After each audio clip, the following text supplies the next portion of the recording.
And we were calling, people said, you have to see Denver. Go to Denver. Denver's doing amazing things. I know you didn't think it was the most livable city, but go see Denver. And we went to see Denver. And you know, it wasn't Denver, it was Lodo in Denver. And it wasn't Lodo, it was like 3 blocks of Lodo. 1 restored brewery, some new housing. It was a very small area. And what we learned from this lesson is that the reputation of a city and also the momentum of a city can snowball based on a concentrated spot of excellence. And what I've learned from working with a number of cities is that you need to focus your energy on the areas that can be excellent. We've seen, and I've been giving you this very steep list about how hard it is to get people to walk.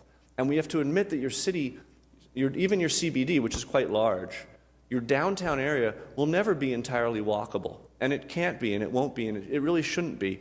And we have to recognize that there are certain areas then that deserve more walkability investment and energies than others because they have the potential to be walkable. Because even if you fix a street and make the traffic slow down and put in parallel parking, if that street is lined by parking lots, by drive-throughs, by gas stations, by empty lots, people still aren't going to choose them. Things are out of your control that you can't improve.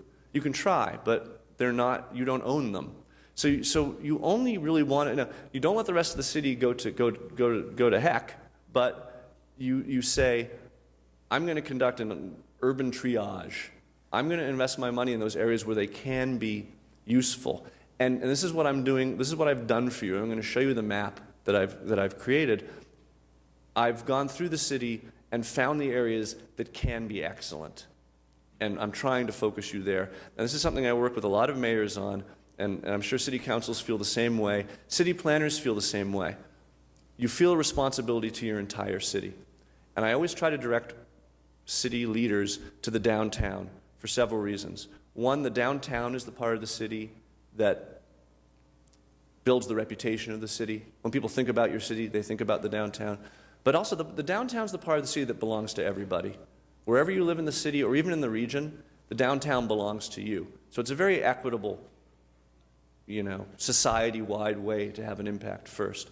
And most mayors and city planners, by trying to make their cities universally excellent, make them universally mediocre, because you just don't have the resources. So the strategy that I'm recommending to you isn't to let streets anywhere in your city collect trash or get potholes, but to focus your interventions, and I call them interventions, your walkability interventions, in that area where you can create a core, like a Lodo, a core of excellence.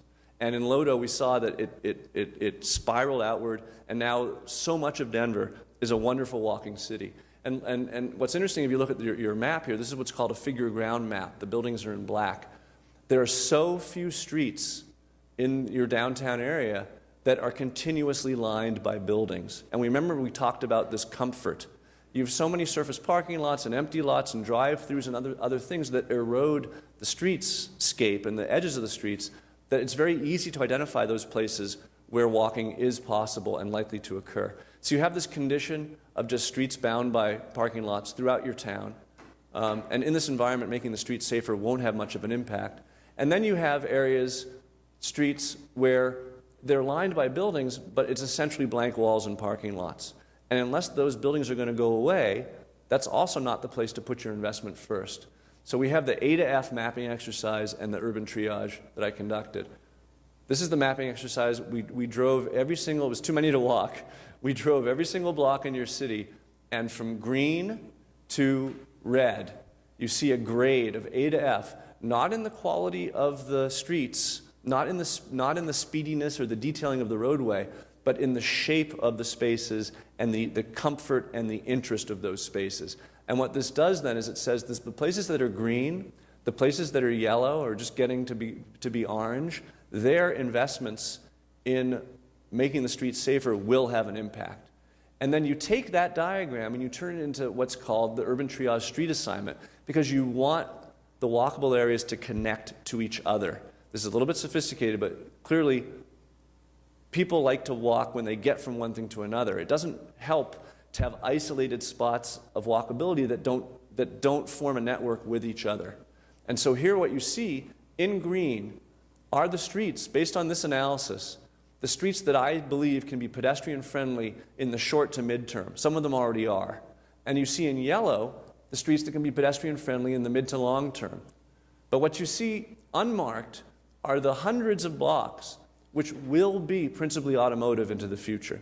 We're not saying these blocks are going to be miserable. We're just saying they don't stand much of a chance of being walkable soon.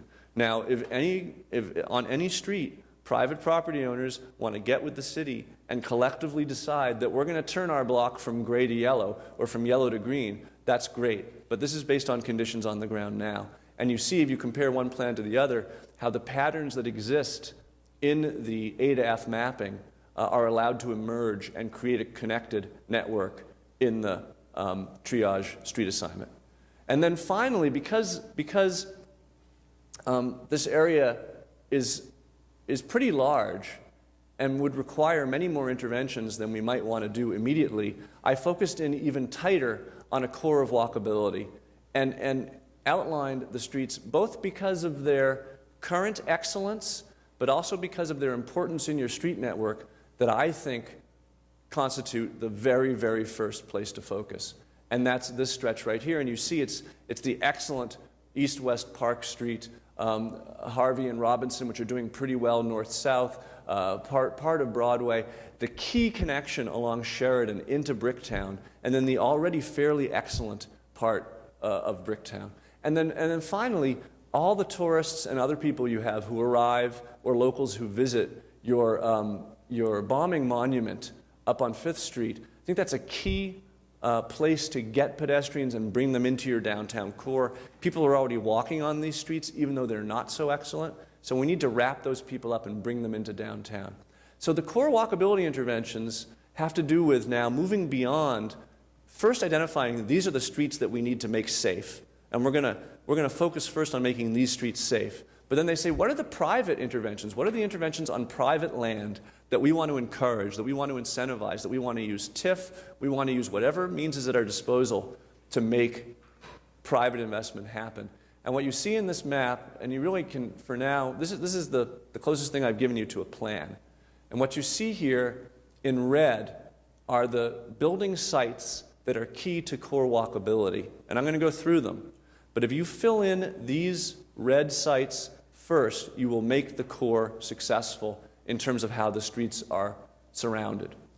I've also done in purple, and I'm focusing on Bricktown.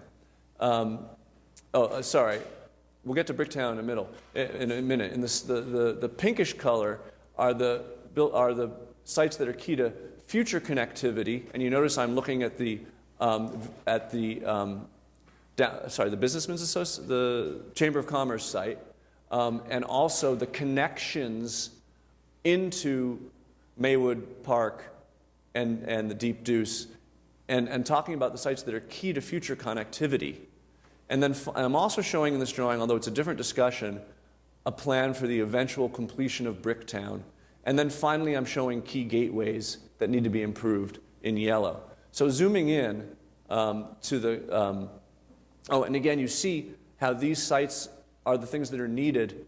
All of them are located on this core walkability area. I haven't focused outside of it. Focusing outside of it would cause more sites to be identified.